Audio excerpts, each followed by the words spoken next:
So, my name is Ben. I do crypto compliance. I've been in the space for about 2013. Quite a few people here I know. Got a team up there. Monolith is the first smart contract wallet with a Visa debit card. So if you haven't got that wallet, make sure to download it. Apply for the card and spend lots of time. That's why we're all here, right? Cool. Right, let's get to it. So we have run out of time. We've got about 25 minutes for questions. We've got some really amazing projects and some amazing case law that's been set tonight. Let's open up to the floor. Who's got the first question? Was the case that you succeeded in, was that like a landmark case? Had that ever been done before? There had I'm not sure it is. There had been one, but they kept it quiet, which I don't really like, because the way English law works is it's court decisions, so it only develops if you know about the decisions. I think there was one in the previous October where they got a similar order, and I know the guy had dealt with it, because when I wrote a piece saying, I think I put something like in what's believed to be the first decision of its kind, and the Times picked up on it, and anyway, he contacted the Times and said, I think you've been misled. So I phoned him, and it turned out that there had been a case, but it was kept completely secret because the clients didn't want publicity. Yeah. It was a Russian and Chinese thing, but to date there were just two. There's that one, which is still unreported, and then there's the one that we dealt with. So that's why I got the attention, because it was the first one that the press got hold of, and suddenly it took a little bit of time, but then people realised it was actually really, really, really important, that first marker, recognising a cryptocurrency as a legal property. Yeah, definitely. So I have a question on that, if I may, and it's related to DAI. So imagine that it wasn't Bitcoin that was stolen and hacked, it was ETH, and instead of putting it into Coinbase, they printed DAI, and then they spent that DAI. What would be the position with that? Because the ETH would still exist, but the DAI that has been printed off that, because it's been over collateralized, so if you've got $100 worth of ETH, they've printed $30 worth of DAI, but then they've gone out and had dinner and spent that DAI, so it's gone. And they couldn't get the ETH because it was locked in our contract. Yeah, absolutely. And the ETH is associated with that contract. So if you don't have an answer, that's fine, but you can go ahead. So I'm genuinely not dodging what the answer is, but the starting point is because I'm working on the basis there, at the root of this, you've got contractual relationships, right? So that's gonna be your starting point. One of the difficulties with say just maybe not, because with the fraudster you haven't, but then in terms of who's got the rights over the collateral or the DAI, that's going to be contractual. We didn't have that problem because the fraudster was just a fraudster. Coinbase wasn't claiming any right over the cryptos at all. They were just effectively an innocent bystander who were being used. That was quite straightforward. So on this one, how would it work? Hang on. So you've got. You tell me how it works, and then I won't duck the question. So I mean, I know some of the regulatory precautions we're taking in regards to having traditional assets in our contracts. So basically, it's like an over-collateralized loan, right? Yes. So like it would like a similarity would be if someone of course this is like a fictive example, right? But like someone stole your house and they went to the bank with your house and they took out a mortgage and then they ran off with that mortgage. Yeah. Now you're coming and trying to claim that house, but now the house comes with a debt on it as well, because like someone took out like a mortgage on it. So you technically still have the asset, but the asset is now held by the bank in custody, and there's like a debt pulled out from it. Okay. So like, how do you then go in and seize that asset if you also have like a debt side to it? Like in traditional, you might be able to like erase the debt, or like it was the bank's fault, but in this system, right, you cannot go in and do that. Like the contract does not work that way. There's like with crypto assets, there's no backdoor, right? But we know that like our legal team has prepared that like with, for example, security tokens in our contracts, we actually need to have the security tokens themselves to have a backdoor, because if not, it cannot be regulatory compliant. So like false transfer, for example, is something you need to have in a security token. I think that's helpful. I think the short answer is going to be there's a position where someone takes your crypto, your ETH, and they just give it to someone else, Mr. A. Mr. A's got to hand it back. In this situation, effectively, they've taken your ETH, you've given them something of value in return, effectively, which they've taken and used. Like the protocol has, right? Like Yeah. it's completely permissionless, and we don't own anything, we cannot do anything. Like the protocol is completely trustless. And who are the contractual parties? I mean, like in the DeFi, pretty much like you basically interact with addresses. For example, Gustav might have MetaMask, I might have a MetaMask, and basically, if you don't know the contractual parties, it's very difficult to sue anyone. So it's kind of like, it's a bit tricky, I would say as well. What's the governing law? Yeah. Contracts. yeah. Well, yeah. This is the next challenge. Is Is there one? What's the governing law of the smart contracts where they're to be deployed? But if there's do you have an express choice? Sorry, that's not. I'm not sure on that one. Yeah, like where the smart contracts are being deployed. So I know one thing, which is that like some countries are going to look at like where's the front end hosted. So there's some they're going to look like where's the front end hosted and who's hosting the front end, because then that is therefore like the way of interacting with the smart contract itself, right? Because like the smart contract is deployed on the blockchain. So then you go back to like the same thing, like as you mentioned before, which is like where's the blockchain, right? But like I know that they're looking at like where's the front end is hosted from. And I also there was actually a question I had for you guys. It's like that now in the UK there's been like a lot of talk, and I believe that actually come out like guidelines and recommendations about how to hold developers accountable for the smart contracts they write.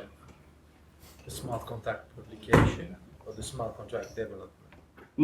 Deployed. I think no, you would be like legally The legal status of them.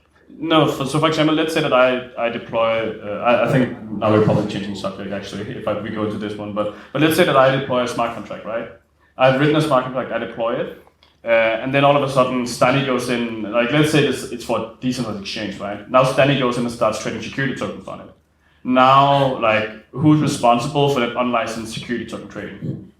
And there, like the first draft of that came out, like I think it was this summer from like the Bank of England, that they recommended that you could go in and take like legal action against developers and what they build. That's right. And I believe that now actually like the first like initiative, I think someone told me like yesterday that it was going live on like January 10th, that like people could actually be held like accountable for what the smart contracts did. I think you're talking about the 5th Money Laundering Directive. That's different. There's like a section of that should cover developer activities. So there's been a consultation. The text isn't out at the moment.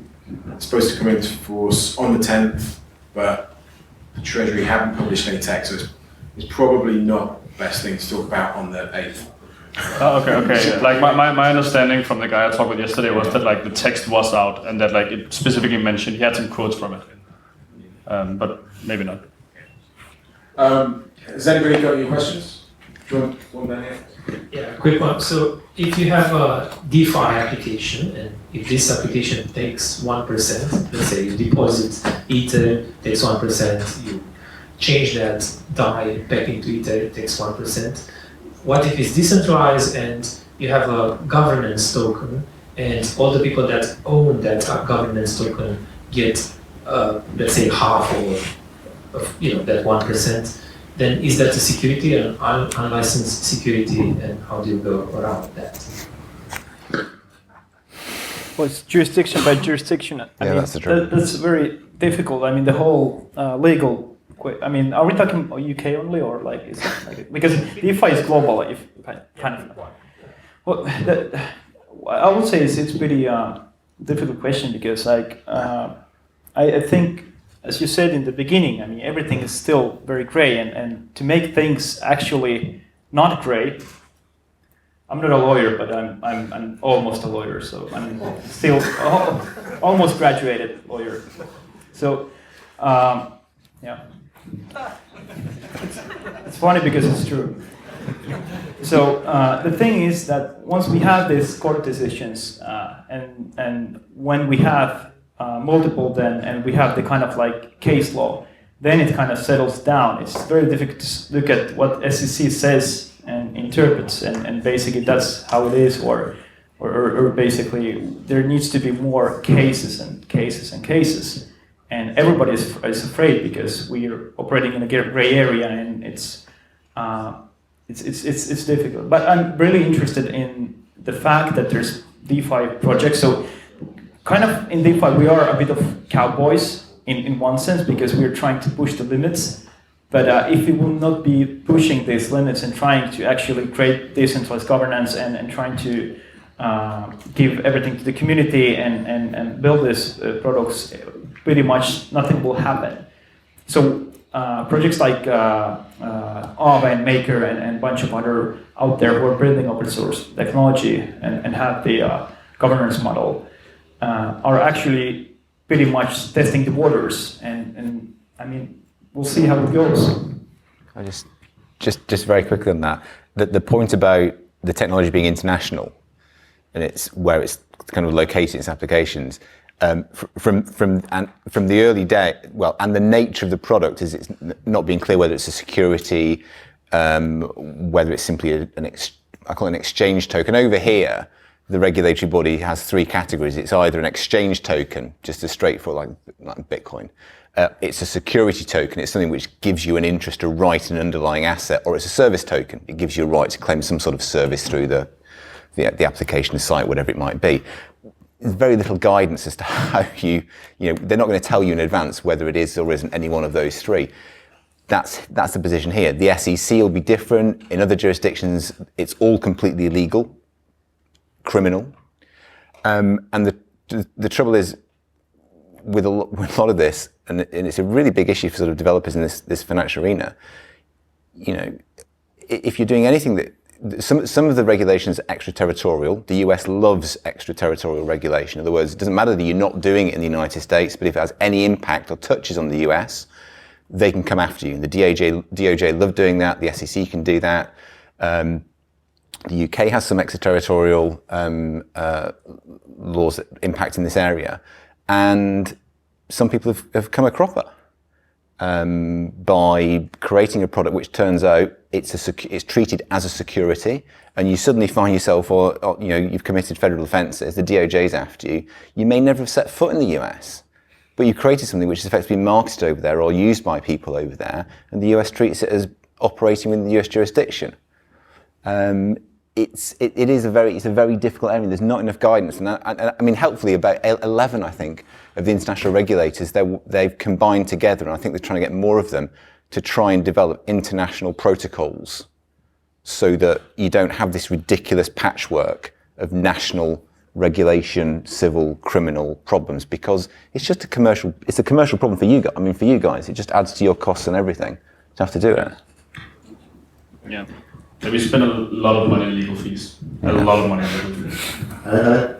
I've got a question for Gustav about the governance model within the MakerDAO. We know only a very small portion of maker holder can trigger the global shutdown. They can vote, and historically, participation is very low. Basically, only 1 to 5% people can dominate the whole thing. And you can get an interest rate wide swing at 19%, up to 19% at one point in time, right? So are you going to change the governance model? How you guys decided to use the second token and the multi-party type? I can't remember which one it is. How you decide that? It's quite obscure token. Out of all those cryptos, I mean, you mean bat? BAT, that's one. You picked BAT, which surprised a lot of community members. Did it surprise a lot of community members? I mean, I don't like, which other ERC trading tokens do you believe is like the token to add, right? I mean, if you my opinion, I don't want to say it. So I'm interested in how you're going to change your governance model. Are you going to change your governance model? So I mean, like, there's like a lot of things that has been changed in the governance model, because we're moving towards like completely decentralized governance is the goal, right? And we know so far, like, it hasn't been completely decentralized, and we're completely aware of that. To that, I know that like we're a big project, right? And like a lot of people look to us as to like how things maybe should be done in a lot of ways, and we completely understand that. But there's just one thing which I think people kind of like sometimes forget, is the fact that as long as you're still developing the protocol, right? As long as it's not finished and you're still building on it, which has been the case up until now so far, we still have some more things to do, right? Like it cannot be decentralized because you have a team who's sitting and coding it at the same time, right? And when that's the case, you really need to make sure that you kind of like bootstrap everything and make sure that you give it like a handoff, right? You cannot like spring out to like completely decentralized governance from day one. And the reason for that is also because it takes a lot of organization, right? There's like a lot of roles within like decentralized governance that hasn't been fulfilled yet. You know, like a lot of people who actually need to go and like take responsibility anonymously on the internet, and other people need to be able to like, you know, participate in that and be like a circle around that. So in regards to like whether we will be changing the model, we will be continuously developing it, so it will end up becoming gradually more and more decentralized, and we continuously take steps towards that, because that's like the end goal. In regards to like how the tokens were chosen, like the bet, I agree. Like I would really wish that there had been more tokens initially, right? But it was a combination that there was actually like several polls initially that ended up with like 10 different tokens. And in the end, I think it was only 3 different ones that got voted through, actually, that like people liked. And then there was a last executive vote where like BAT was the one that, you know, won the last executive vote. And I agree that like the process of finding those, I think it was 12 tokens that wasn't completely decentralized, because that was the ones we already built the technical adapters for. So the team was kind of like, okay, we already have the technical framework for getting these tokens in, so let's vote on them. And I agree that that's not how it should be, but that was how the initial 12 tokens got chosen. Apart from that, I mean, yeah, like we will continuously like move towards more and more decentralization, but it is something where, like, as you also said, we like in some of the votes, we don't have very good voter turnout. There's like a lot of technical things that need to get solved there as well. For example, we have a lot of funds holding the tokens, and so far it's only Coinbase custody that allows you to vote. So unless you have Coinbase custody, there's like no fund that would actually be allowed to vote with the tokens for the shareholders, right? Because it's deemed as, you know, being like unsafe. So there's like a lot of things we need to solve to get to like the point where I believe we will have like higher voter participation. But definitely like it's something we take into mind like as we move towards decentralization. But that's a big. Incentivize the people to vote. At the moment, people say that we don't make a token, the interest. They don't need to vote, right? So you need to give people the incentive to vote, reward them, right? Yeah, I mean, I agree with those points as well, and it is definitely something that, you know, is kept in mind as we move forward. I think the problem for us as well right now is that like a lot of the voting actually hasn't really been that necessary, right? It was like, it's been like a lot of the obvious choices that you have voted for. You know, when we voted for interest rates in the past, you looked at like the data, right? And it was pretty obvious what we needed to do the next week. So like in regards to taking like a lot of the decisions, it's been like pretty self-explanatory so far. Later on, when we come into a situation where we want a higher voter turnout, if that's something that is very desirable, then yes, for sure, we will need to make some kind of system that, you know, potentially like could reward people, or like you could delegate your votes. We are implementing a voting delegation as well. There's already been like, you know, some people on Twitter, you know, memeing about being a mega politician. You know, negative stability fee and 10% die savings rate. You know, so like we definitely have some things coming towards that I believe will increase voter participation. And of course, we want it to be at like a level where it's like desirable, right? Where you can feel confident that like nothing like crazy happens, because you have like a decent amount of token that's needed to actually take decisions.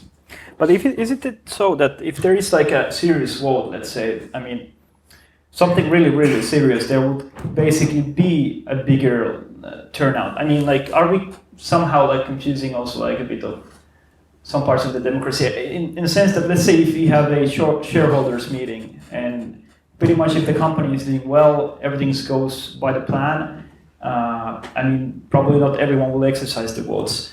And kind of like if there will be something very, very dramatic, that really is opinionated, then there might be a higher turnout. I'm just saying. I'm not saying that basically 5% or anything like that is like a good thing or bad thing. I'm just saying that what are we comparing with? That's my thing. Yeah, I would also say just now we're like between 15 and 20%. So like it's not that we're like all the way down in the trenches, but like definitely we could definitely improve it. I agree. You see that a lot just on this. The DTX DAO right now is about to vote on its own disbanding the DAO. And right now the vote is in a few weeks, but in terms of social sharing, it's the biggest interest for a vote we've ever seen. So you kind of resonate with what you were saying, where if the vote is critical and disbanding the DAO is the most critical of them all, then you will have participation. Yeah, because is it the case that they're basically stealing the other contributors' money, so that's why people are more active, right? More or less. I mean, yeah. I think that's probably a good place to leave it, actually. Ben, I think we can run for another. We've got a couple more minutes. Yeah, question here, Okay. question over there. Yeah, 15 minutes. Yeah, okay, so what would you say to other like DeFi projects? How important would it be to become compliant with regulators from the outset? So like if you're like in the stable coin space and you know that, I mean, like especially in the US and possibly other jurisdictions are like really coming down heavily on security tokens, what would you say to projects? Would you say that it's really important to become like compliant? That's my first question. My second question is so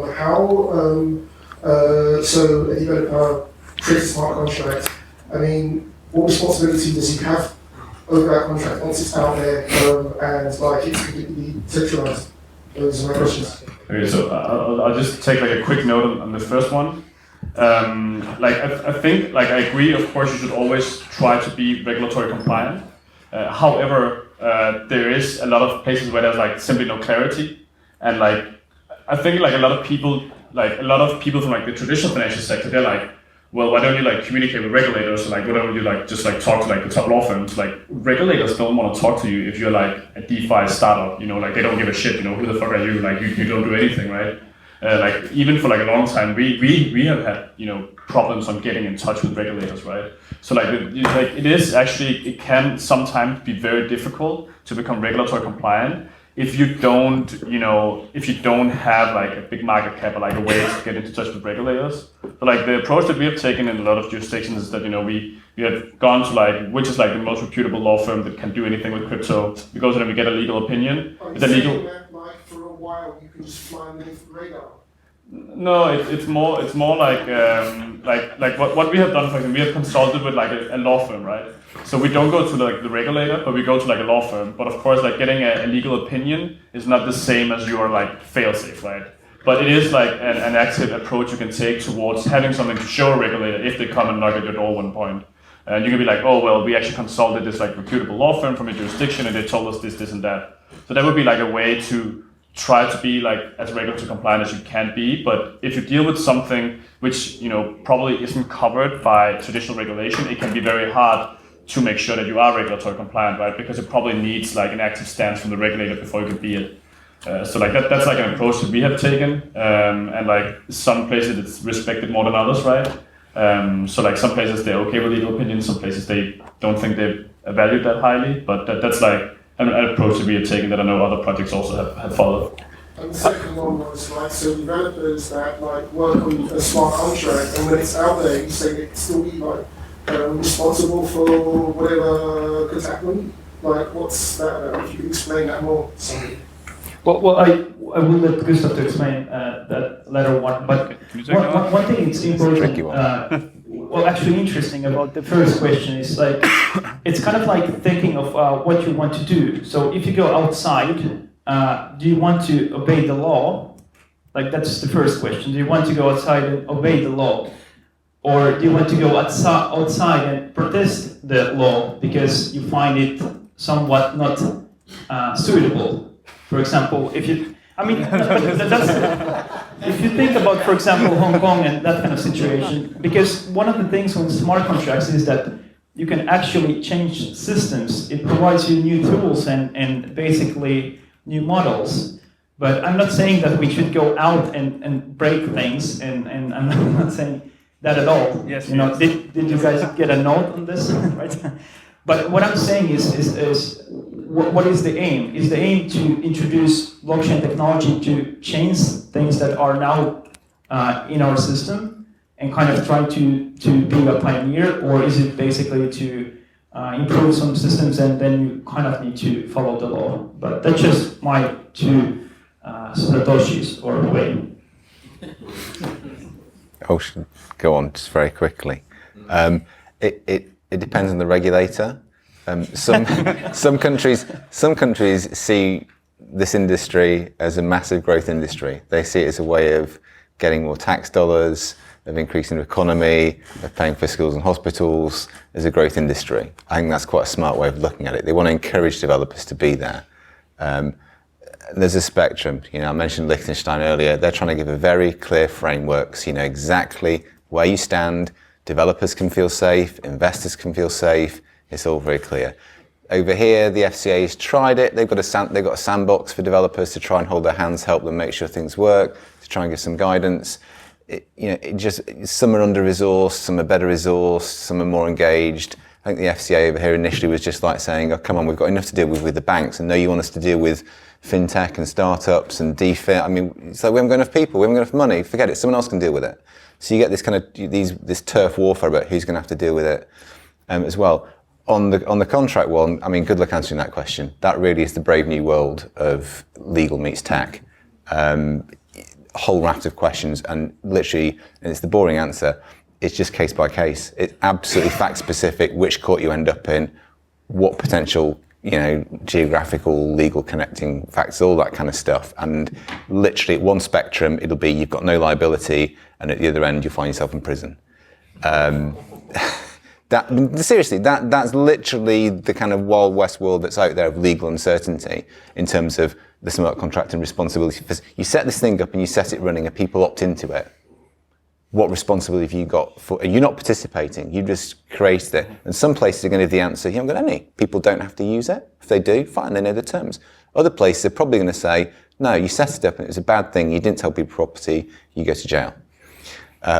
Probably the US doing that. But so, yeah, take proper advice. It's like, I feel like I'm really scaring everybody. Marc, you mentioned about banks making money from international clearances. This question is to everyone on the panel, not just you, but you might have one saying so because of comment being made before. But clearinghouses currently run on a T+2 model where settlements take 2 days to clear. So if I bought some stocks and bonds or something, then it would take 2 days for that to actually clear before it's officially owned it.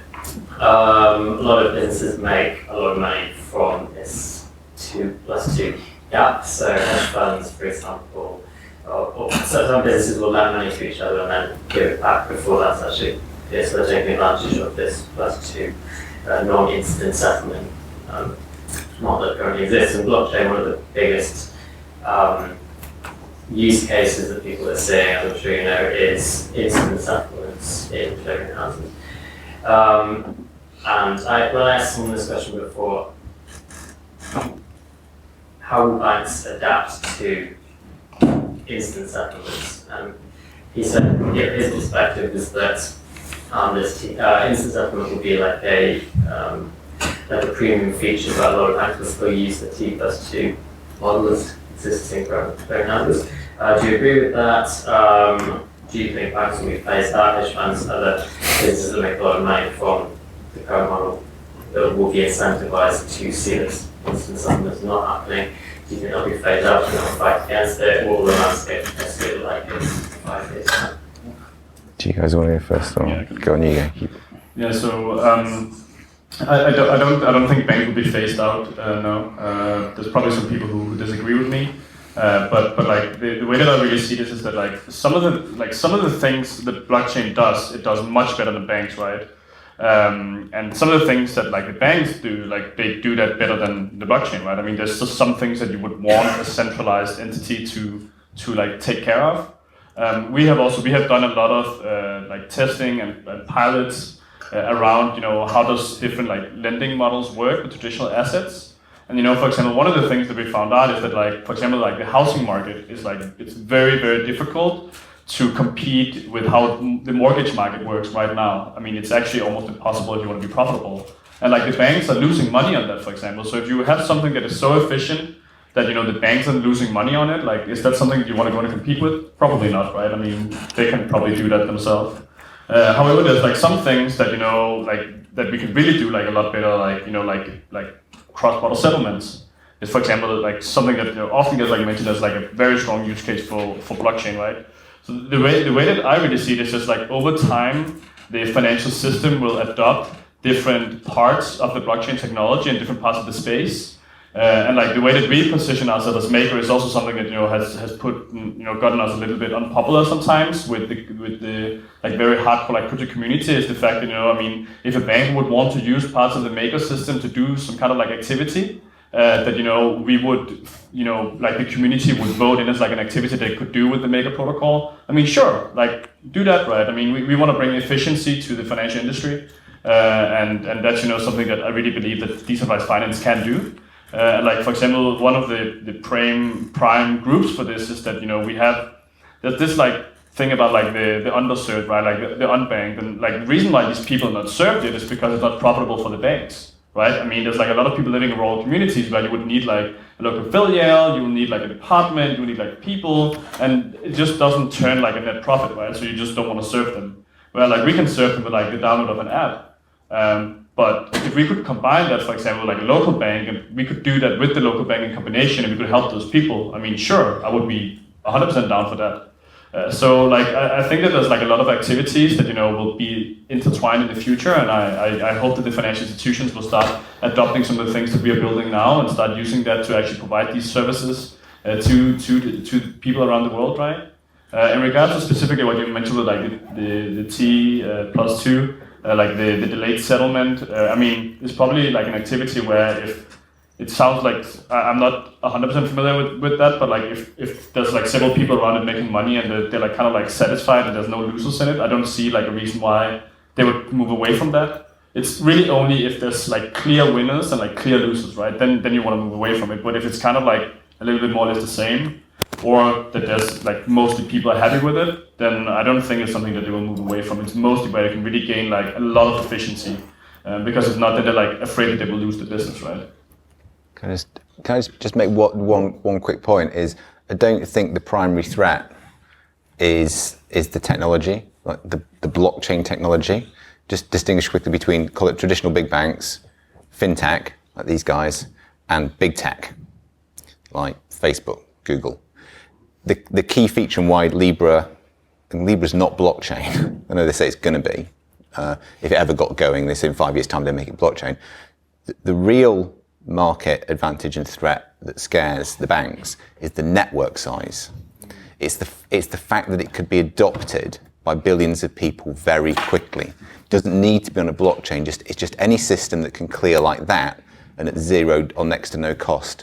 That's the threat. If it was a smaller it was a sort of fintech issue with not the network, wouldn't be in the least bit concerned, because those types of, that exists.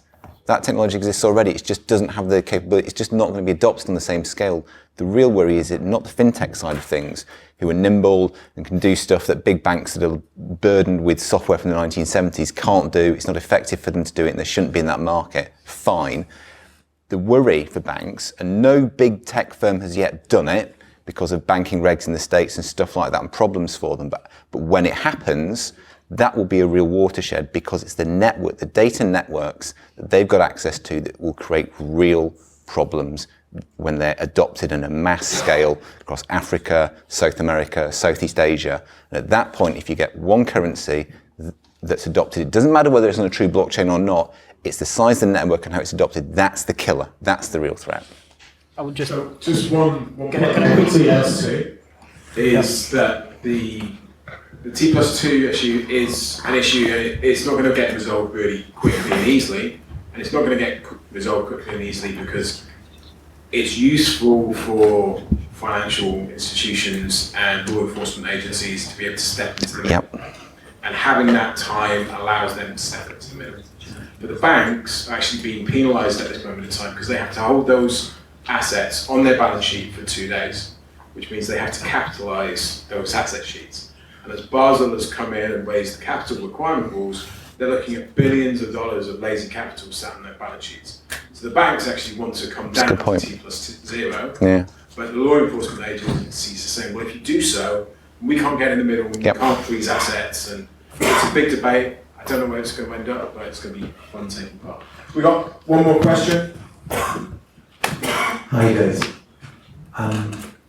In 2016, I worked on a project called the DAO. You were already there at the time. So the goal of the DAO, what I've forgotten, was to create the Ethereum computer to essentially have nodes everywhere in preparation for proof of stake in 2016, and to create a universal sharing network to essentially start, sharing stuff, enable sharing economy through the blockchain. The reality on the voting after the DAO was created, and millions of dollars went into the pot of the same smart contract, everybody was voting online on the forums for the security of the smart contract. And a lot of people started getting it was pretty quick. It happens over a month and a half. So the point is, are you keeping your world secure? Sure you are, but I want to know the difference between that, and quick response, not too technical for everybody. The second thing is politics, values, moral. You're creating a new world where you're enabling essentially new ways to open finance to everybody. That, if it's not regulated or at least thought through, will create the next major crisis. A financial crisis much bigger than 2008. And I was in investment banking trading system, so I was in the heart of that shit. And if we could avoid a bigger one, it may be in 10, 15 years, but what are you thinking about this in terms of what you're creating? Are you creating a monster? Or are you creating something cool? And because blockchain was all about this, right? Especially open source blockchain project, it's all about changing the world. Okay, you may get rich on the side, well done. But what do you do with this money afterwards when you have your freedom? That's what I want to know. And this is also part of the values of Ethereum London in general since the beginning. These were the questions we were debating all the time.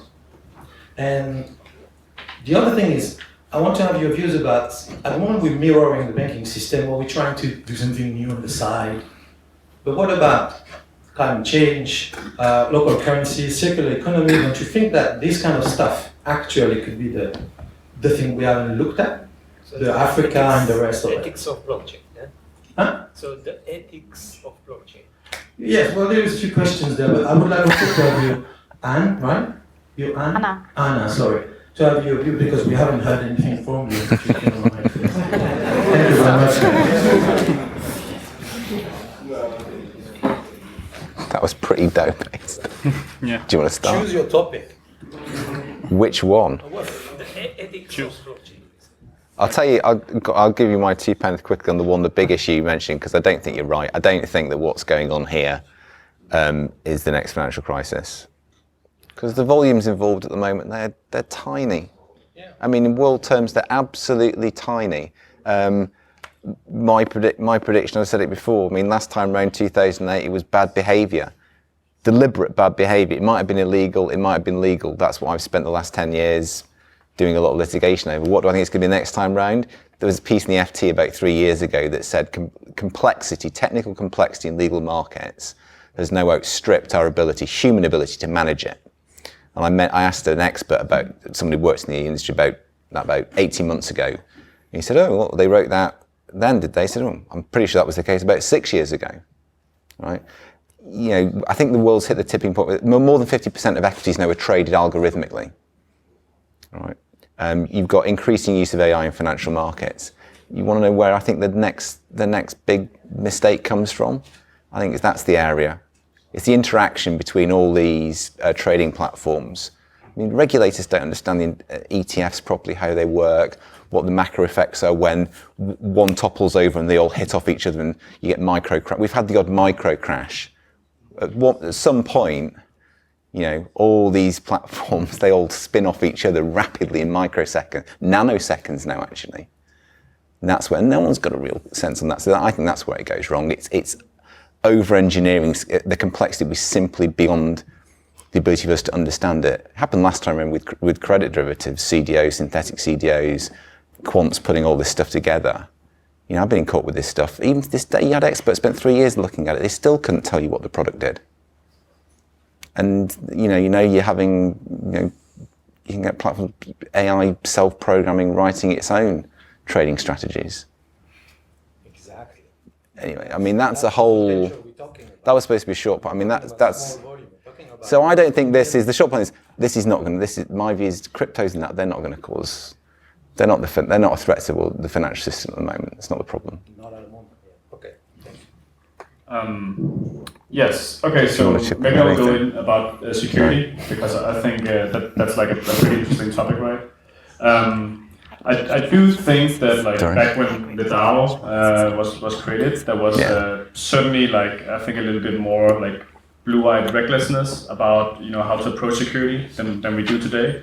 I don't think there wasn't this today there's so many security audit companies out there, right? And I believe there's some of them that definitely has proved what they're capable of. There's also a lot of security stuff going on around for example Bitcoin and bug bounties and stuff like that. So for example, we in regards to our security roadmap for launch, we have taken 3 different security of the top security audit companies from 3 different regions.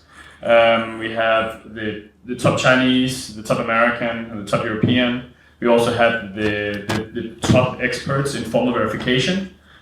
Formal verification is a way of mathematically proving what the smart contracts can do, called runtime for verification. They have also done a full formal verification of smart contracts. Internally, we've had a team of formal verification researchers, so mathematicians, high-level mathematicians, working on the smart contracts, and our smart contracts is written in a way that is supposed to work with formal verification. So our smart contracts is written from the basis that it needs to be able to be mathematically proven that what it does, it actually does. So we have spent millions of dollars on security, and we have also run the bug bounties we ran. We ran them with 50K bounties. We have them running now with 100K bounties as well, pre-launch and post-launch as well. And we continuously keep on updating, every single time something new comes out in regards to security. We will, of course, maintain it because, with security, it's also something that moves pretty fast, right? And especially in a space that is still, relatively new. I mean, it's a little bit older now than it was back then. And I believe that if we had, the same security standards and, requirements to security as we have today, in a project that is as big as Maker, bear in mind we hold around $400 million of assets in our contracts. So in the grand scheme of things, small, but still a substantial value that's basically the price that we have on our back. Because if you crack our security and you can snatch all of that collateral, well then you just earn $400 million, right? So this is the target you have on your back when you have DeFi protocols that host this amount of value. So that's also kind of what you need to bear in mind whenever you develop the security frameworks for your protocol. So I definitely believe that we do a lot more today. Hopefully it's enough. I think it would be a real disaster if something happened. So that's also why we are extremely careful and really has this is one of our top priorities, right?